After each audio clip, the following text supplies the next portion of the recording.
Hello everyone, this is Ifeyinwa. Welcome to Finding Africa, to explore and share the beauty of Africa, starting with folk stories from southern Nigeria. The slave girl who tried to kill her mistress. A man called Akpan, who was a native of Oku, a town in the Ibibio country, admired a girl called Eme very much who lived at Ibibio and wished to marry her, as she was the finest girl in her company. It was the custom in those days for the parents to demand such a large amount for their daughters as dowry, that if after they were married they failed to get on with their husbands, as they could not redeem themselves, they were sold as slaves. Akpan paid a very large sum as dowry for Eme, and she was put in the fatting house until the proper time arrived for her to marry. Akpan told the parents that when their daughter was ready, they must send her over to him. This they promised to do. Eme's father was a rich man, and after 7 years had elapsed and it became time for her to go to her husband, he saw a very fine girl who had also just come out of the fatting house and whom the parents wished to sell as a slave. Eme's father therefore bought her and gave her to his daughter as her handmaiden. The next day, Eme's little sister, being very anxious to go with her, obtained the consent of her mother, and they started off together, the slave girl carrying a large bundle containing clothes and presents from Eme's father. Akpan's house was a long day's march from where they lived.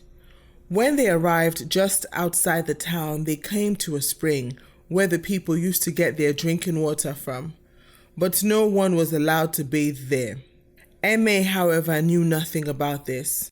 They took off their clothes to wash close to the spring, and where there was a deep hole which led to the water juju's house. The slave girl knew of this juju and thought if she could get her mistress to bathe, she would be taken by the juju, and she would then be able to take her place and marry Akpan. So they went down to bathe, and when they were close to the water, the slave girl pushed her mistress in, and she at once disappeared. The little girl then began to cry, but the slave girl said, "If you cry any more, I will kill you at once and throw your body into the hole after your sister." And she told the girl that she must never mention what had happened to anyone, and particularly not to Akpan, as she was going to represent her sister and marry him, and that if she ever told anyone what she had seen, she would be killed at once. She then made the little girl carry her load to Akpan's house. When they arrived, Akpan was very much disappointed at the slave girl's appearance, as she was not nearly as pretty and fine as he had expected her to be. But as he had not seen Eme for 7 years, he had no suspicion that the girl was not really Eme, for whom he had paid such a large dowry. He then called all his company together to play and feast, and when they arrived, they were very much astonished and said, "Is this the fine woman for whom you paid so much dowry, and whom you told us so much about?" And Akpan could not answer them. The slave girl was then for some time very cruel to Eme's little sister and wanted her to die, so that her position would be more secure with her husband.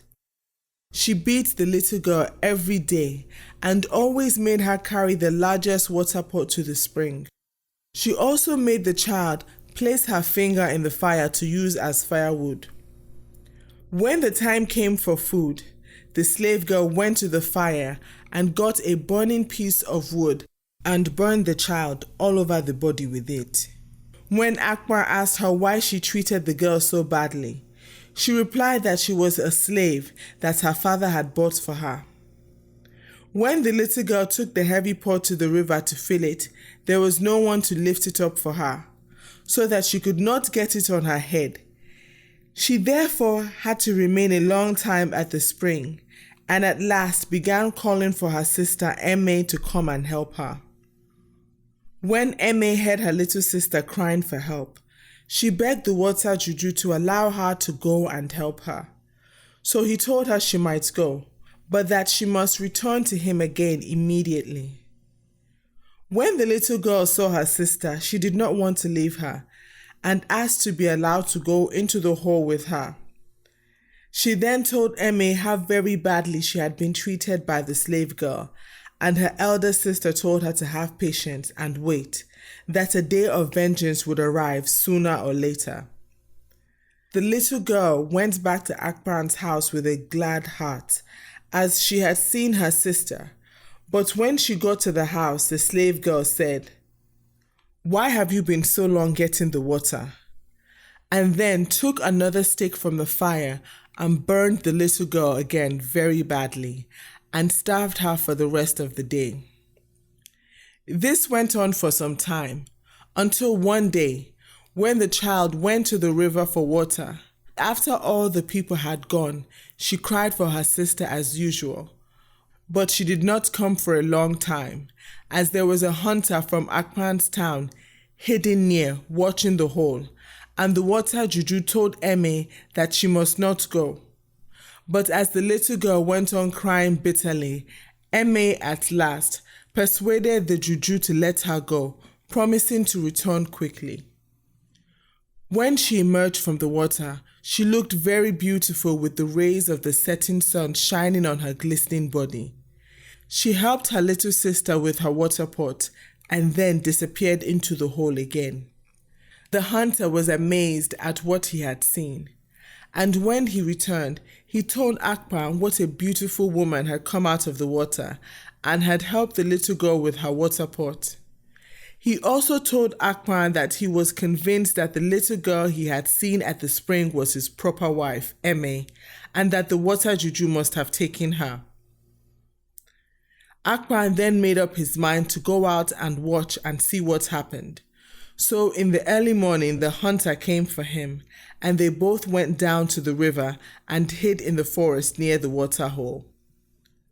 When Akpan saw Emma come out of the water, he recognized her at once and went home and considered how he should get her out of the power of the water juju. He was advised by some of his friends to go to an old woman who frequently made sacrifices to the water juju and consult her as to what was the best thing to do. When he went to her, she told him to bring her one white slave, one white goat, one piece of white cloth, one white chicken, and a basket of eggs. Then, when the great juju day arrived, she would take them to the water juju and make a sacrifice of them on his behalf. The day after the sacrifice was made, the water juju would return the girl to her, and she would bring her to Akpan. Akpan then bought the slave and took all the other things to the old woman. And when the day of the sacrifice arrived, he went with his friend the hunter and witnessed the old woman make the sacrifice. The slave was bound up and led to the hole. Then the old woman called to the water juju and cut the slave's throat with a sharp knife and pushed him into the hole. She then did the same to the goat and chicken, and also threw the eggs and cloth in on top of them. After this had been done, they all returned to their homes. The next morning at dawn, the old woman went to the hole and found Emma standing at the side of the spring. So she told her that she was her friend and was going to take her to her husband. She then took Emma back to her own home and hid her in her room and sent word to Akpan to come to her house and to take great care that the slave woman knew nothing about the matter. So Akpan left the house secretly by the back door and arrived at the old woman's house without meeting anybody. When Emma saw Akpan, she asked for her little sister, so he sent his friend the hunter for her to the spring, and he met her carrying her water pot to get the morning supply of water for the house, and brought her to the old woman's house with him. When Eme had embraced her sister, she told her to return to the house and do something to annoy the slave woman. And then she was to run as fast as she could back to the old woman's house, where no doubt the slave girl would follow her and would meet them all inside the house and see Eme, who she believed she had killed.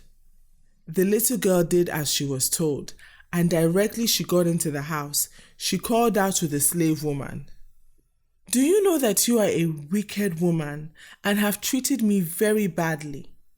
I know you are only my sister's slave and you will be properly punished." She then ran as hard as she could to the old woman's house. Directly the slave woman heard what the little girl said, she was quite mad with rage and seized a burning stick from the fire and ran after the child. But the little one got to the house first and ran inside, the slave woman following close upon her heels with the burning stick in her hand. Then Eme came out and confronted the slave woman, and she at once recognized her mistress, whom she thought she had killed, so she stood quite still. Then they all went back to Akpan's house, and when they arrived there, Akpan asked the slave woman what she meant by pretending that she was Eme, and why she had tried to kill her. But seeing she was found out, the slave woman had nothing to say. Many people were then called to a play to celebrate the recovery of Akpan's wife, and when they had all come, he told them what the slave woman had done. After this, Eme treated the slave girl in the same way as she had treated her little sister. She made her put her fingers in the fire and burnt her with sticks. She also made her beat fufu with her head in a hollowed out tree, and after a time she was tied up to a tree and starved to death. Ever since that time, when a man marries a girl, he is always present when she comes out of the fatting house and takes her home himself, so that such evil things as happened to Eme and her sister may not occur again. Moral: when you are in a position of power, be kind to those who depend on you, as one day they could have power over you. Thank you for listening. If you enjoyed the story, hit the subscribe button.